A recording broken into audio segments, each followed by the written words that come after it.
Hey guys, what's up? So, some more great stuff for you to reconsider your entire life from.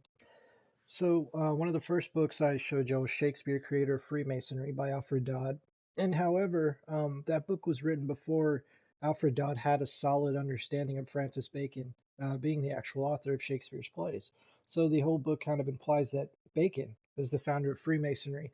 And so what I'm going to show y'all today is some other quotes that kind of confirm this, y'all. This is kind of crazy. Like the ultimate Freemasonry, of the secret societies and the people who know the true meaning of the Bible and all that stuff.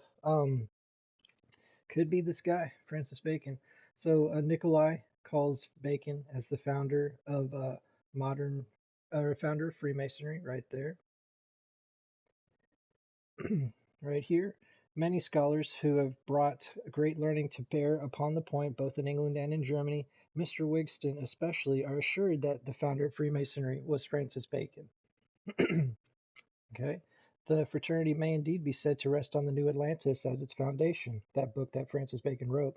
The pillars of Solomon's house, as Bacon called his wonderful imagery, are faith and love. Um, See right here, Francis Bacon's New Atlantis seems to be and probably is the key to the modern rituals of Freemasonry. James Hugan, author of many Masonic books and reputed in his day to be the highest Masonic authority in England, the New Atlantis was that's who he was. Sorry, I kind of said that weird. But the New Atlantis was afterwards published as The Land of the Rosicrucians by Hayden.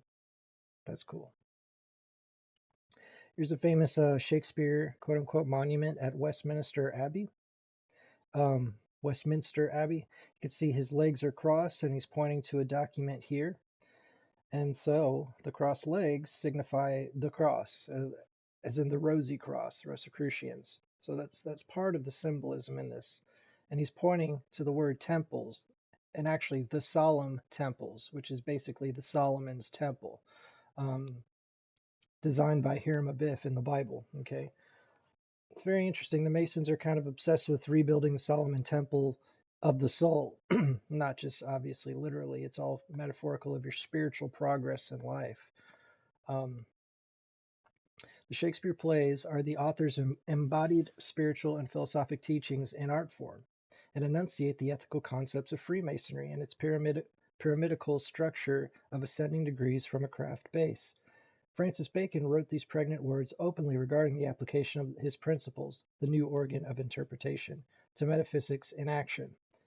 Bacon: I mean actual types and models by which the entire process of the mind and the whole fabric or order of invention, from the beginning to the end, on certain subjects, and those various and remarkable, should be set as it were before our eyes. To examples of this kind, and the fourth part of the work, the great Instauration, is devoted. There is no fourth part in any of Francis Bacon's open works. It is wanting. Um, this missing keystone of the fourth part to the arc of his philosophic principles has confounded many of his biographers. They concluded that he failed. Well, the Shakespeare plays were actually the fourth part, y'all. Okay. The folio is the arc of the pillars of Freemasonry, and the plays reek with Masonic examples and tell the genesis and progress of the order under the author's direct supervision. Interesting, huh? Okay, this book also says modern Freemasonry was created as an ethical system by William Shakespeare, quote unquote, shortly before 1589. Okay, these are, by the way, from books like Bacon versus Shakespeare, um, The Secret Life of Francis Bacon by Alfred Dodd, um, The Great Cryptogram by Ignatius Donnelly, all the good stuff I just got this past week. It's been a busy week or two, y'all, in a great way. Okay. Now, Francis Bacon conceived the idea of resurrecting the operative craft of the temple builders on an ethical basis which didn't center around actual works and wages and was therefore outside the law which forbade meetings respecting such things. It was he who created the rituals. They did not evolve. Okay.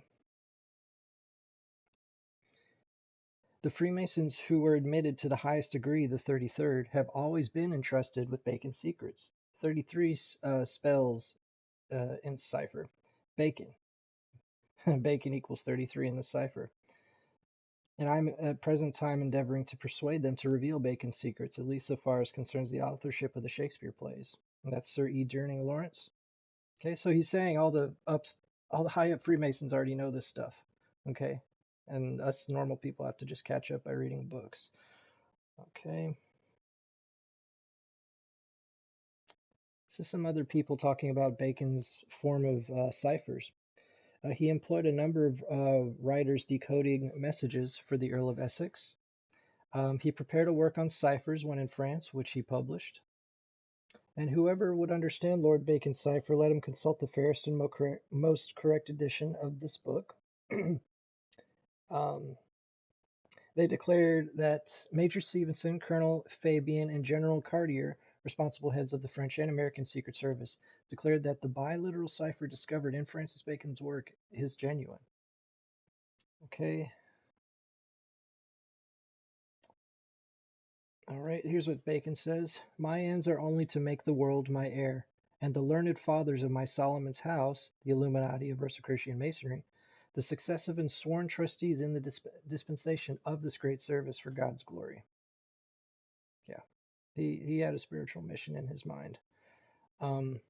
Even the guy who made the Stratford Monument was engraved by Sir William Dugdale, a Rosicrucian and a Mason. Okay, and John Bright even said, any man who believes William Shakespeare of Stratford wrote Hamlet earlier is a fool. I would have to concur with that. Okay, this is a very important one, y'all. Francis Bacon was, next to Apollo, chief of Parnassus, the greatest of poets, for a great secret society with a bibliography of its own, with means of secret communication and mutual recognition, and a complete system of marks and signs, emblems, symbols, and hieroglyphic designs. The extensive use of anagrams, inversions, confusion of names and dates, fictitious biographies, disguised portraits, intentional errata, I forget how to pronounce that, errata, arranged or with the utmost ingenuity, deformed for certain well-defined purposes. So he's saying any error you see is not an error. No high mason or other person whose dictum is of any weight in such matters has been persuaded to deny that these things are facts. There is at the present day a secret society diligently working on the lines laid down by the great Francis St. Alban, Baconian. Awesome. Awesome, awesome. Okay. Shakespeare of Stratford was never a member of any London or Stratford lodge, and he was not on the square, which is a Freemason term of being a Mason. He could not possibly have written these Masonic sonnets. No member of Grand Lodge today, nor in those times, dare have written them. Only one man possessed the inherent right to reveal these kind of secrets, the founder. Okay, and Shakespeare of Stratford was not the founder any more than he ever was a Mason. Okay, almost done, y'all. Just some good solid quotes, good solid evidence, good solid knowledge. This guy said about Bacon, if there were a beam of knowledge derived from God upon any man, it was upon him. Though he was a great reader of books, yet he had not his knowledge from books, but from some grounds and notions within himself. He composed in the night and dictated in his eminences in the morning.